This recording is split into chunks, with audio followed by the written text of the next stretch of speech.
Mas nadagdagan pa ang bilang ng mga Pilipinong nakararanas ng kagutuman sa nakalipas na 3 buwan ayon sa Social Weather Stations o SWS. Ayon sa pag-aaral, 22% ngayon ang patuloy na nakararanas ng involuntary hunger o pagkagutom o kawalan ng makakain. Narito ang detalye. Tumaas ang bilang ng mga pamilyang Pilipino sa bansa na nakaranas ng kagutuman sa ikatlong bahagi ng taong 2025 ayon sa Social Weather Stations o SWS. Batay sa September 2025 survey report ng SWS, lumalabas na 22% ng mga pamilyang Pilipino ang nakaranas ng involuntary hunger, pagkagutom o kawalan ng makakain sa loob ng nakalipas na 3 buwan.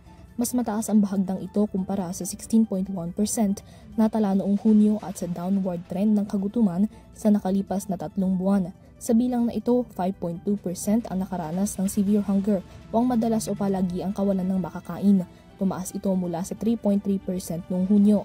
16.7% naman ang nakaranas ng moderate hunger o pagkagutom ng isa o ilang beses lamang sa loob ng nakaraang 3 buwan. Mas mataas din mula sa 12.8% natala noong Hunyo. Naitala ang pinakamataas na antas ng kagutuman nitong Setyembre sa Metro Manila na may 25.7%, sinundan ng Balance Luzon na may 23.8%, 19.7% sa Mindanao habang 17.7% naman sa Visayas. Sa parehong buwan, pinakamalaki ang itinaas ng bilang ng mga nakaranas ng pagkagutom sa Mindanao na 9.7% ang hunger rate noong Hunyo. Samantala, tumaas din ang antas ng pagkagutom sa mga pamilyang kinategorya ang kanilang mga sarili bilang mahirap. Itong Setyembre, iniulat ng SWS na 50% ng mga Pilipino ang kinasapika ang kanilang mga sarili bilang mahirap.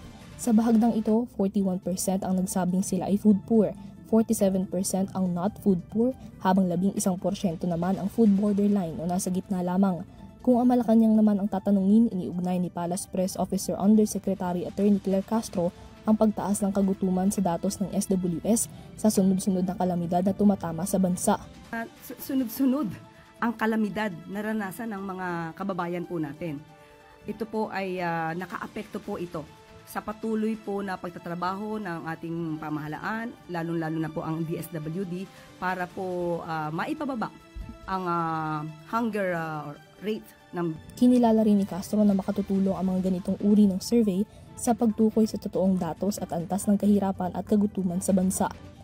Nanindigan din si Castro na hindi tumitigil ang mga hakbang at programa ng pamahalaan upang matugunan ang iba't ibang issue at problemang kinaharap ng mga mamamayang Pilipino. Tandaan po natin hindi naman po tumitigil ang ating pamahalaan sa mga programa tulad ng mga walang gutom program, special feeding program, SIL at yung binanggit po natin kahapon na tungkol sa mga kahirapan. Para sa EuroTV News, Mia Layagin sumasaludo sa bawat Pilipino.